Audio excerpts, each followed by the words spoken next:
I am losing my hair, and I'll continue to lose my hair, I'm sure. So yeah, I have the pleasure of evaluating Caroline, and as I let her know yesterday on the call, she and I had a few minutes to speak. This is my first time standing up here and evaluating. So Caroline, hopefully you take a few things away from this and be very beneficial.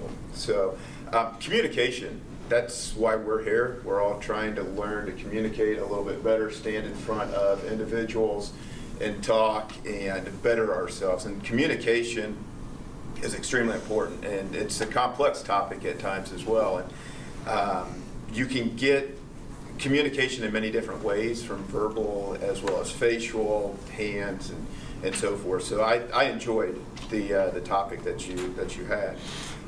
Some of the things that Caroline and I talked about when we chatted on the phone last night, and I saw in her email to SAP as well, was she wanted to make sure that she was reducing the filler words, she was being very succinct, and that her message wasn't being lost amongst the audience as she revisited the speech. I believe you said you did last October or so.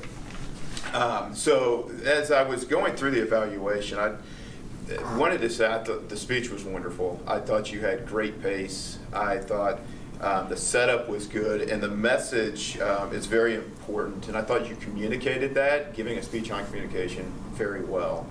As I looked around the room, I saw everybody kind of leaning in as if they were really trying to understand and stay with you. And I thought that was good because to me, it shows that they were interested in the conversation and the speech that you were providing. Then it also meant that I felt like your speech the message was being delivered the way that you wanted it to.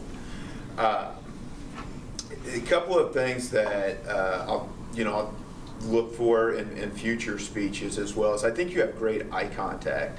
And something that I learned recently at a national business meeting, we had a group come in and help us provide giving PowerPoints, was a lot of times we get into a rhythm of just scanning a room.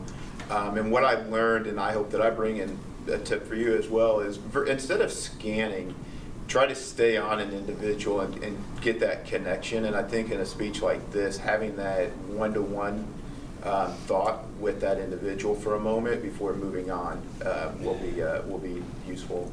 And then the second thing is you go through a list of 3 steps. And I tend to try to write things down and stay jotted or keep up with it. And you could possibly bring in visuals or slides, might be another way. But overall, I thought you hit on all of your goals. I thought you were succinct. I thought you reduced the filler words, and I felt like everybody was getting the message of the speech. So good job.